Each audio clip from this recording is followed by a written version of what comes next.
Yo, yo, yo, what's up, everybody? Thank you for tuning in to yet again another fantastic indie creator interview.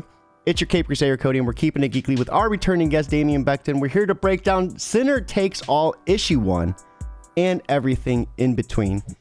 I had the opportunity to check out these covers, check out some of the preview pages. This looks dark. It looks, very, I don't even know, like demonic. It looks creepy. Damien, I'm stoked to kind of learn more about this. Before we get too deep, what's been up since the last time you've been on the show? What's up? Thank you, Cody, man. I appreciate you having me on. There's been so much going on. I think the last time I was on, we were talking about Worlds Away 1 through 4, and then I shout out to Kenneth Laster, my collaborator with Try Not to Die, but me and him dropped a horror comic over the summer. And I'm really, really proud of how it turned out. Shout out to Kenneth. He had the mind and the artistic ability to bring that to life. But since then, I've been working on Worlds Away. Worlds Away is actually coming out with Band of Bards next week. And Sinner Takes All. I got a few more things down the pipeline. I got a book coming out with Black Box Comics. Shout out to Brian Hawkins, shout out to Demetrius. But I got a few things, hopefully in 2024, if not 2025, lined up. And I'm having fun. I love it. Yeah, man. For everyone watching, right here is a link to the Kickstarter. We of course, are going to be diving into it a little bit deeper, but go ahead, check it out. Share that wherever you can, Facebook, Twitter, anywhere you can put a link. Put that out there. Get your friends and family to check it out as well. You're going to have someone that is going to love it. So the name in particular, the title, it's catchy. Wait, is that a play off of anything, or what was the inspiration for that? I'll be honest with you. I thought of the title before I even had the concept down. There's just a term called winner takes all, and I just flipped winner to sinner. And I liked the title so much that I came up with different, and I wrote them down in my phone, in my notes. I came up with different concepts that could be a part of this title, Sinner Takes All. And I thought about it over and over and over, and I gradually cut it down to the one that I liked, which was, the idea of the story is two super desperate people, ordinary people. One's a wannabe writer, or an aspiring writer like me. And another is that we haven't met in the previews, is an artist. What they want to do is, they sell their soul to the devil, or a devil, to have their dreams come true. But in a good story and normal story fashion, their dreams aren't what they expect them to be. So the twist is, for this story, they have the opportunity to get their soul back from the devil, but they have to commit, the one that commits the most atrocious, the most heinous, the most terrible sins are awarded their soul back. Cody and me and Cody were talking about The Last of Us before we went live, and one of the inspirations was that, I don't know if you've ever played either one of The Last of Us, but it's a very grounded, realistic type game. When you see somebody get killed, when you kill a character in that game, it's not a glorious type of thing that happens. It's a brutal, bloody, realistic type thing, and that's what I was really going for, other than the supernatural element. But the turns that some of these characters take, or the decisions some of these characters make, I wanted it to be human. I wanted it to be realistic. I wanted the action to be grounded, like in The Last of Us. And I see what you did there. Grounded, of course, one of the hardest difficulties I've probably ever touched in a video game.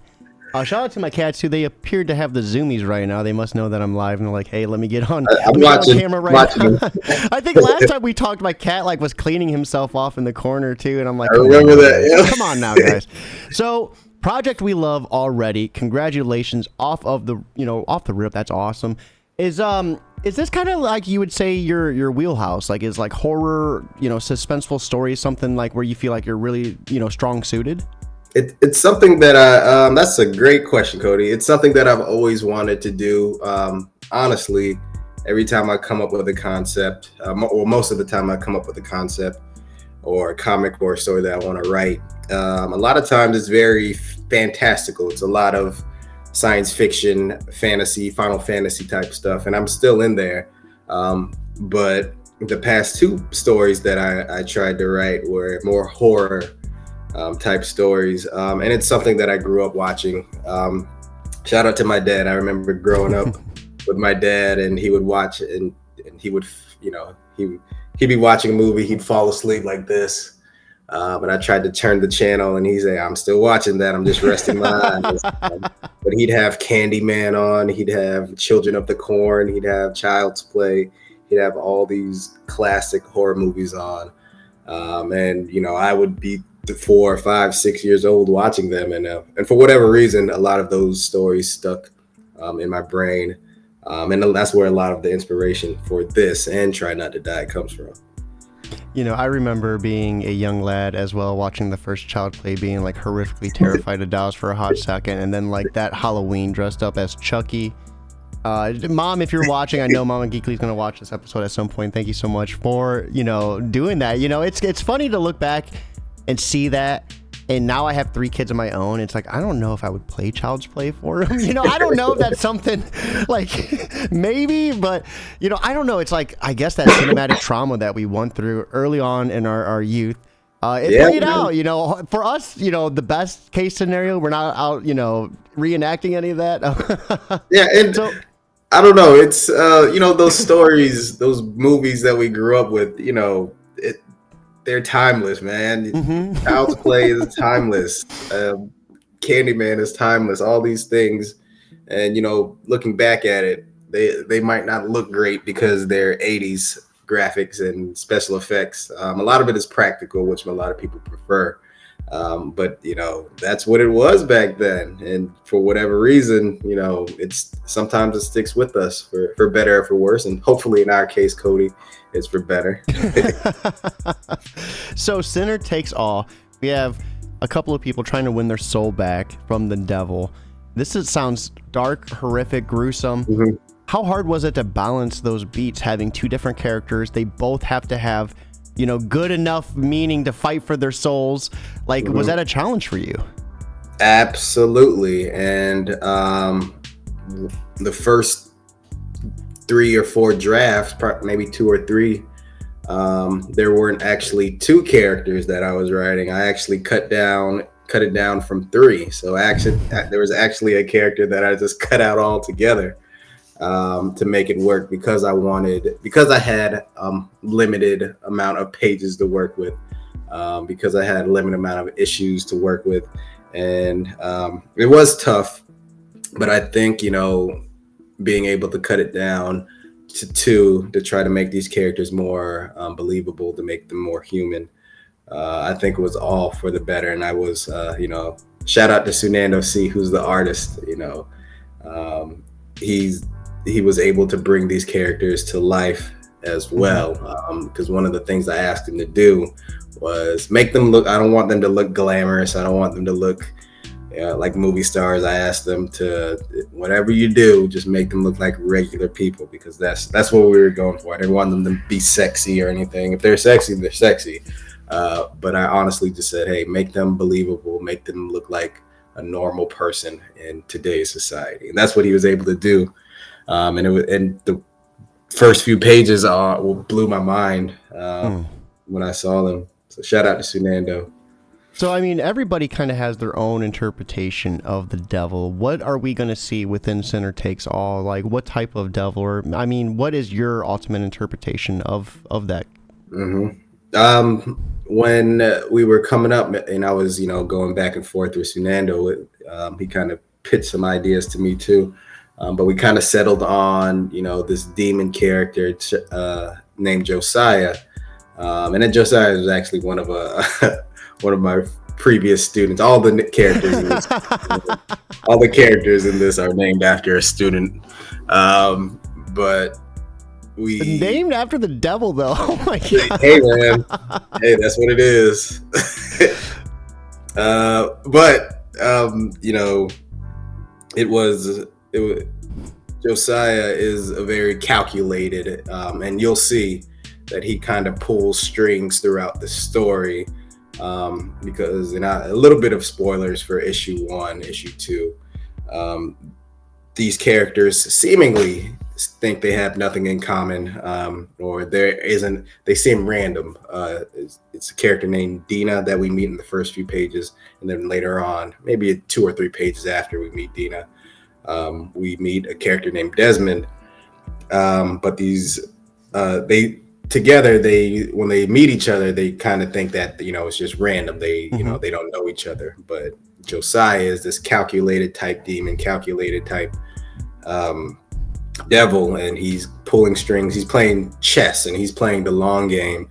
And these characters actually have something in common. I don't want to quite spoil that yet, but there's something that puts them together, and he wants to make their soul more delicious. He wants to make their soul more tasty, and he's doing that in a specific way, all while being a blonde white kid that no one would suspect.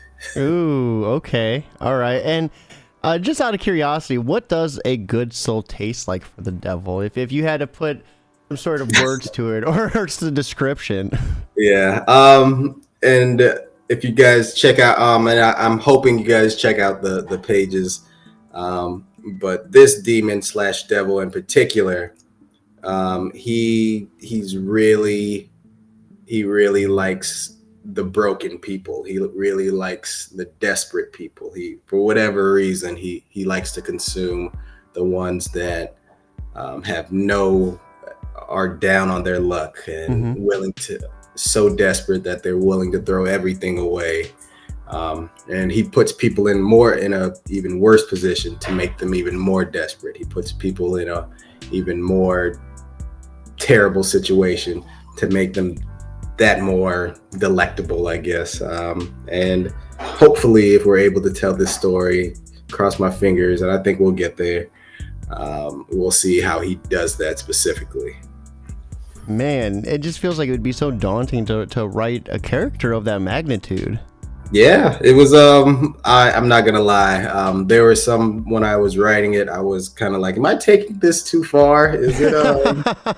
Do I need to see a therapist or something?" Yeah, because I go to school and I'm around kids all the time. And do I really want them to know I have a book called Sinner Takes All, where the devil is doing this or demon is doing this? And I did dial it back. Honestly, I did dial it back a little bit. Because there are just some things that I don't want the characters to do. But it was fun. Regardless, it was still fun to write. I wanted to make these characters human. I wanted to make these characters believable, and I wanted people, if they read it, I wanted them to be able to connect with them, because really, the characters that I wrote, Dina and Desmond, they're pretty much me. One of them is a writer. They want to be published. They want to make it big in the writing industry. Is that the one with the bald head, nice beard? Oh, that's Desmond. That'll be me. That'll be me. Shout out to Bougra, who did the variant cover. I said, "Hey, can you make the second cover look like me?" Because that's what he said. I got you, man. I love it. I love it though. You get a nice little profile picture out of it too. It's like 2 birds, 1 stone. Literally me right there. But yeah, man. I love that cover. Thank you for shouting that out. So we are looking at Sinner Takes All issue 1, a supernatural action crime I know, we just seen that bump up. So shout out to whoever that was. We have the link in the comment. Once again, check that out. Share it wherever you can. It costs nothing to share. So you have nothing to spend. Share it. You got nothing to lose. We are currently at $2,619 of a $4,250 goal. 108 backers with 3 days left to go. I mean, holy crap, that is a decent amount of backers. How are you feeling about this campaign? It looks like you're about a little close to the halfway mark, a little over the halfway mark. I mean, 3 days left to go. I'm honestly, I am extremely confident that we'll get this done, regardless if it's not successful. I have a fail safe, and we got a second campaign lined up, even if the first one isn't, because I believe in this story. I love this story, and this is like you were saying, this isn't quite in my a normal Damien Becton story. Like I said, more of it is Avatar: The Last Airbender or Final Fantasy. But I believe in this story, and I believe in Sunando's art. Sunando, such a talented artist. He worked on Stranger Things for Dark Horse. He worked on End After End for Vault Comics.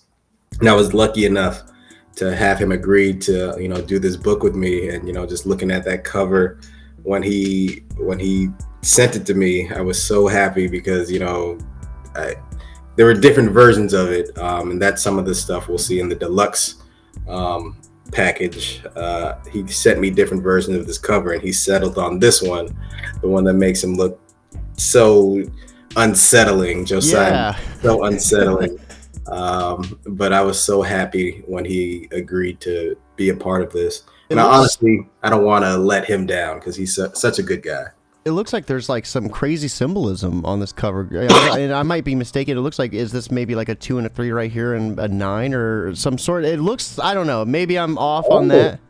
Maybe. Sunando, he actually has, when he was doing this, I told him to go crazy with it because everyone's soul looks different. And that's kind of the idea of that cover. Everyone's soul, they might look tar-like. Some of them might be on fire. Some of them might be dusty and things like this. But he does have. He was telling me he wants to do this. He had this idea about what it turned out to be. So that symbolism might be intentional. I'm not, because he likes to sneak some things in there that I don't even notice. That's cool though. And right here is that second one. Yeah, that's me, everyone. That's me. That's what Desmond is gonna look. So the flaming head. I mean, what's the symbolism behind this? It's giving me Hercules vibes almost. Oh, from Hades.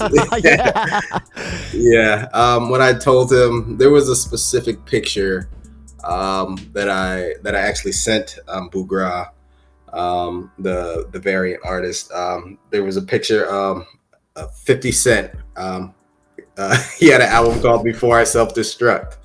But if you guys take a look at the album Before I Self-Destruct, I told him, I pitched him the idea. Everyone's soul looks different. And in Desmond's case, it's more of this smoldering, fiery type soul. He's more angry than anything. So his soul looks like fire and smoldering and things like that. So when he gave me this, I think we changed one little thing about the lighting, but I asked him to use me as a reference, and he gave this to me, and I thought it looked so great. But I think he killed it, man. No, I love it. It looks good too. And then, of course, let's check out some of these preview pages. So right here, just this imagery is so graphic and just like it's something, I guess, that kind of just like melts your mind a little bit watching. I mean, we see these, a mother and child, and then what's happening here? Are they like turning into like a bubble, or what's going on? So in the first page, rather, we see Josiah that in that last panel, his true form, if he were to appear as a demon or a devil, in that last red panel. But this is how he actually sees people. In the first page, we see what people's souls look like, and it's pretty much explaining that, hey, people's souls reflect what they've done in their life. Their soul reflect what they've been, what they're becoming. So we see this politician and what his soul really looks like. We see this mother and this child and what their soul looks like. And we see Josiah with an evil smirk. But Josiah isn't, he isn't really interested in those glowing, happy souls. He isn't interested in that politician soul. And if you go down one more page, he wants the dripping souls. He wants the gunky, tar-like souls of the characters, the desperate characters, the ones that are down on their luck type characters, the ones that are desperate and willing to do anything to achieve their dreams. Desperation is such a strong thing. Like, what you would do for, say your children or for a loved one, and like just being forced to like do whatever. I mean, what drew you to that concept? Man, like I was saying, when I thought about it, I wanted to make these characters believable. I wanted to make these characters I wanted people to be able to connect with them. So I actually I had real life inspiration. So Dina, who's the woman that we're looking at now, she's directly probably my biggest the biggest inspiration is me. She wants to be a writer. She wants to be published.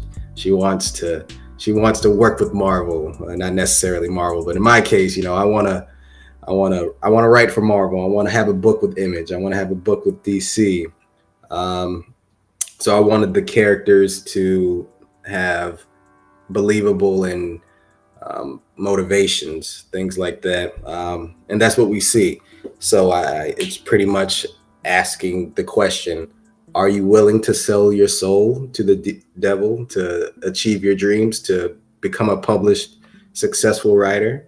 Are you willing to kill? Are you willing to? What are you willing to do to achieve these dreams? And that's the questions that we ask. And then we kind of flip it one more time, and we see that those dreams aren't exactly what they appear to be. So what are you willing to do to get it back? What are you willing to do to bring it back to what it once was? And we see how desperate these people can be. But yeah, I mean, it was different, and I wanted to flip it a little bit. But go ahead. I really like how, like, the interaction, like the whole entire palette is just red. Yeah. It's just, and how, like, right here, everything looks normal, but everything gets distorted from this perspective, and the lines start to bend, and just how ominous, like, this panel right here is, how everything is red, and then it's just like pure white pupils. Like, this is crazy. This is dark, man. I mean, that, when I wrote it, I didn't give too much direction to Sunando. I probably said his eyes blacken. I probably said the world starts to distort. The cars start to distort. And Sunando was so talented, such a talented artist, that he was able to take what I said, the few lines in the script, and morph it and change it into something incredibly daunting and something incredibly horrifying. Because I didn't ask him to do all red, but once I saw it, I said, absolutely, this is exactly what I was looking for. I didn't know what I was looking for until I saw the all red, but Sunando absolutely killed it. And that, my friends, is trusting your artist. Speaking of artists, who else is involved in this project? Let's give the proper shout outs. Yeah, it's me doing the writing duties, Sunando C, the artist, Reed Hinckley Barnes, my frequent collaborator. Shout out to Reed. He has a web comic out right now, Hero of Legend, on his Substack. And then we have Devin R. Scott, who's going to be serving as the editor. Shout out to Devin. I think you've had Devin on here, haven't you? Yep. Shout out to Devin. And then we have Andre Lukin, who did the logo, and it turned out incredibly. He's done a lot of great things for Image, for Mad Cave. But yeah, shout out to the team. I think we got a great team. Mm-hmm. And this happened last time where the rewards did not pop up. So let me go ahead. I'm going to just take a gander on a different web browser and see if we can't get that to populate, because that's so strange that that's back to back. It goes to show me that it has to be on my end. I just thought it was it's all good, man. That day. But man, this campaign looks amazing. I'm so excited. Thank you so much for everyone watching. We literally, like, I hit him up, I think it was like just a few hours ago. Yeah, this is so weird. It's on the other one too, so this must be a thing with Kickstarter for whatever reason. How much are we looking at for digital and physicals? A digital issue will be $8. It comes with the behind the scenes stuff. So when I was talking about what the first drafts of the cover look like, you get to see that when you see. And one of the things I'm actually putting in there from behind the scenes is actually some messages that me and Sunando did back and forth to see how we kind of fleshed out the ideas. Oh, that's so cool.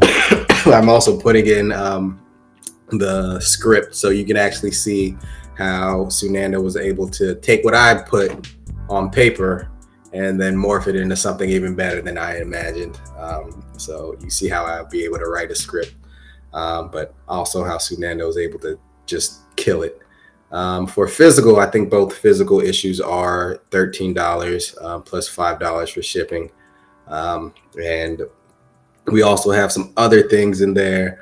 Sunando had a commission tier. I'm not sure if those are available, but those are $99. But those went pretty quick. I'm not sure if there are any available, but I know if you're able to get a Sunando commission, that's pretty. You're doing pretty good if you can spend $99.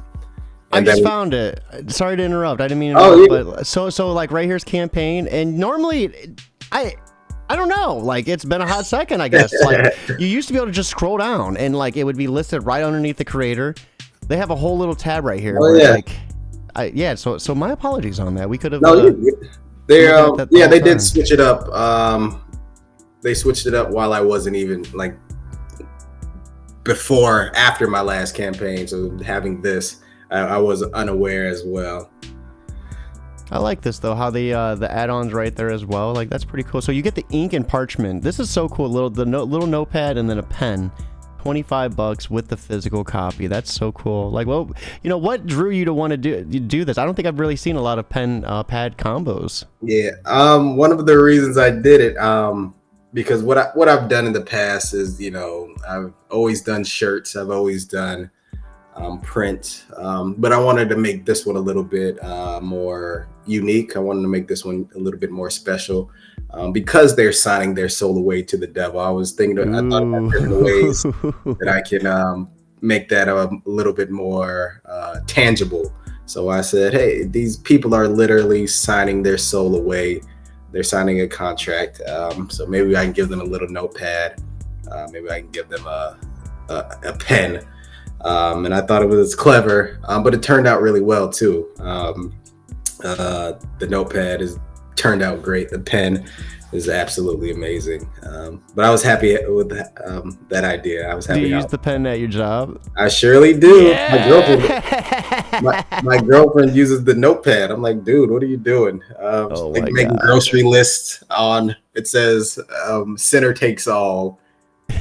Gatorade or center takes all on the top, and then she has her little grocery list on there too. So I love it. So we have the Becton Ketchup at $35. So you get issue 1s of all Damien's comics World Away, Try Not to Die, in both covers of Center Takes All.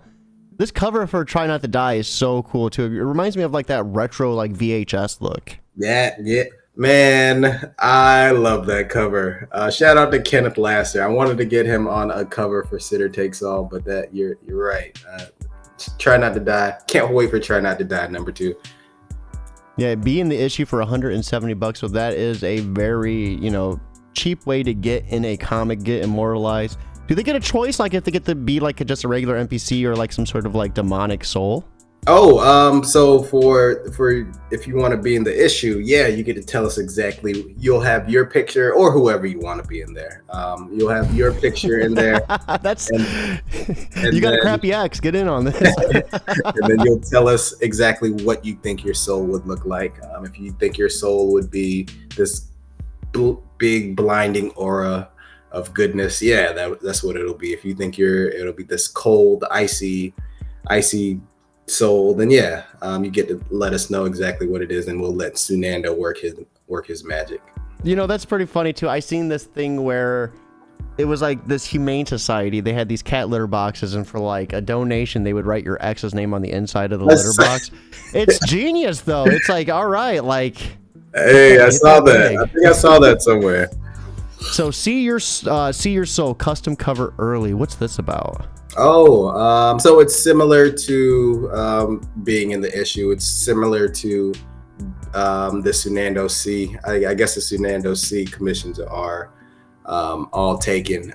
But See Your Soul, you actually get a custom cover. You can have, and you'll tell us exactly what you want on the cover. and we'll print and it'll be one of one. So you will have the only issue of Center Takes All #1 with that cover. That's so No cool. one else will have it, and you'll have your own special cover. And then we have other slots as well. We have a commission at 99. I think that one's all gone. Oh, it's all gone? Yeah. J. Michael Miller got in on that, I see. Shout out to J. Michael Miller. That's the homie right there. Yeah, for sure. So after going through that, for anyone who might be on the fence about backing, what would you say to them to kind of help push them over that hump? Like if you just had a few moments to kind of, address that with them. Yeah, if you're a fan of Ed Brubaker, if you're a fan of The Last of Us, if you're a fan of Lock and Key, if you're a fan of crime thriller comics or crime or thriller stories, I think this is a story for you. It's a brutal comic. It's a bloody comic. There's a lot of action in it, but at the same time, we talked about this before, Cody. The characters are believable. The characters are human, and hopefully you can see yourself in one of these characters. Man, I love it, and I cannot wait to get a chance to dive in on it as well. With that being said, it is time for us to begin wrapping things up. I was saying it earlier until I sometimes my ADHD is just like squirrel shoot. But Damien, we set this up like with a 5-hour notice. Thank you so much for coming on. I think I did that indie comic thread. You hopped on there, said you had 3 days. I was like, I gotta get him on there. We gotta try to signal boost this. So I appreciate you making time to come hang out. You've been on before. We love asking for any advice for anyone out there who might be new listening. So for anyone out there who is wanting to dive into the horror genre, what would be just a piece of advice you would offer them to kind of help them along their way? If you want to dive into the horror genre, I would absolutely say watch some of those classic movies. Watch some of those movies that your parents watched, because that's where my love for horror came from. And there's a lot of modern classics as well. One of the ones that I'm trying to build up the courage to watch is Smile. I don't know if you've ever watched Smile. Oh, Smile is crazy, dude. It is crazy, dude. It's just but just the smile, like literally in the name. It's just like that's the most creepiest aspect of it. Yeah, I want to watch it, but I'm waiting for the right time. But that's something, there's so many great storytellers out there. There's so many great horror comics out there. Don't be afraid. If superheroes is your thing, I would absolutely say, hey, venture out a little bit and try to find something else, like horror, like supernatural comics, like those, like Something Is Killing the Children, things like that. There's so many great storytellers, so many great stories out there. Don't put yourself in a box. Or Center Takes All, back today. Or Center Takes All, absolutely. So, Damien, before we let you go, what have you been consuming outside of creating, TV shows, books, movies, anything you can recommend? Yeah, we were just talking about it. I'm waiting on Final Fantasy. That's my jam, Final Fantasy 7. It's gonna be good. I'm waiting on it for the 29th, and that's going to take up a lot of my time. But other than that, other than work, I've been trying to get back into, we keep talking about The Last of Us Part 2 with the new DLC. But that's something that I'm trying to get back into, just to dive back into that world, because I love that world so much. Absolutely. And I want to say there's pretty good hope for a third one. I think they're absolutely. I think they're trying to squeeze a third one out. And I'd be interested in seeing where it goes. Have you beat the second one? Oh yeah, so that just 3 times. The moral dilemma within just vengeance in itself and getting that revenge. Yeah, Cody, I don't know if you saw it, but on YouTube there's the making of. It's called Grounded 2 for Naughty Dog's YouTube page, but they have the making of The Last of Us Part 2. And they kind of hinted towards, hey, they don't explicitly say it, but they say it. They say Part 3 is happening. That's so cool. And I would highly, if you guys are a fan of The Last of Us Part 2 or just The Last of Us, I would absolutely watch that documentary because it goes through everything. even shows some controversial scenes, how they came about, how it came about. Good stuff. Absolutely good stuff. All right. Well, it is a school night. We have to wrap up. Damien, once again, thank you for swinging by. Everyone watching, make sure you check out Center Takes All. If you can't back, simply share it wherever you can, Twitter and Facebook. Word of mouth is 100% free. We hope you all have a wonderful night, but most importantly, keep it geekly.